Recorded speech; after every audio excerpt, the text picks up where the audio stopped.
Que se passe-t-il lorsqu'une batterie de véhicule électrique part en emballement thermique dans un milieu confiné? Lorsqu'une batterie prend feu, elle émet des gaz dont la concentration peut provoquer une explosion. Aujourd'hui, on vous emmène sur le terrain dans un champ de tir dans l'est de la France pour voir une expérience inédite. Je travaille ici pour la Fondation Maïf dans le cadre du projet Convex. Il y a une première phase d'étude par simulation numérique qui a été réalisée par la société Apex Solutions.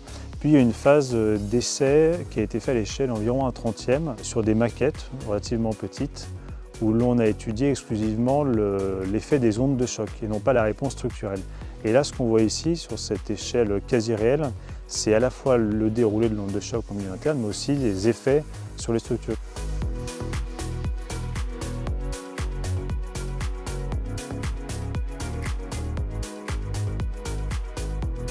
À l'heure actuelle, il n'existe pas vraiment de solution pour maîtriser l'incendie d'une batterie de véhicule électrique.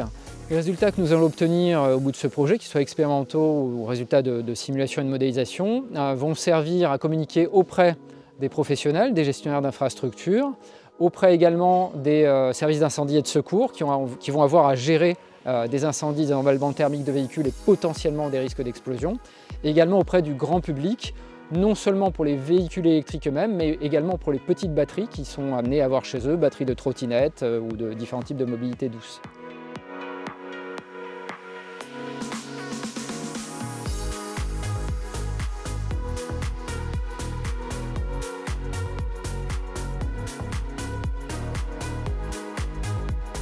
Les différents phénomènes qu'on va observer sont d'abord la boule de feu qui résulte de la détonation de l'explosif.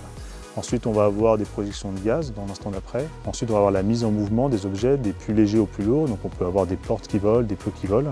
Et ensuite, on a la dalle, beaucoup plus lourde, qui pèse plusieurs tonnes, qui va se mettre en mouvement et qui va communiquer ses accélérations aux objets qui se trouvent au-dessus, à savoir la table et les chaises.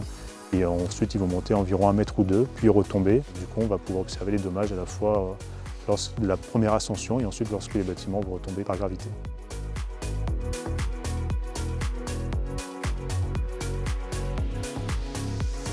Pour quantifier ces dommages, on utilise à la fois des caméras de vitesse, on utilise des capteurs de surpression, on utilise aussi des accéléromètres qui nous permettent tout simplement d'avoir des mesures physiques pour les rapprocher à des standards existants qui nous permettent de savoir si on dépasse certains seuils d'acceptabilité. Donc la question c'est comment on va concevoir un parking pour recevoir des véhicules électriques. Est-ce qu'il faut mettre les véhicules électriques près des zones d'entrée-sortie pour ne pas avoir un confinement total? On peut aussi imaginer, et c'est ce qu'on imagine dans ce projet, avoir des zones de diffraction par des murets qui vont permettre de diminuer la surpression générée par l'onde de choc aérienne. Vous avez découvert des images impressionnantes de ces essais en milieu confiné. Aujourd'hui, à la Fondation Maïf, ce que nous souhaitons, c'est mieux comprendre les risques afin de mieux protéger les citoyens et d'adapter les secours et les infrastructures. En attendant une prochaine immersion au cœur de la recherche, rendez-vous sur notre site web ou les réseaux sociaux. À bientôt!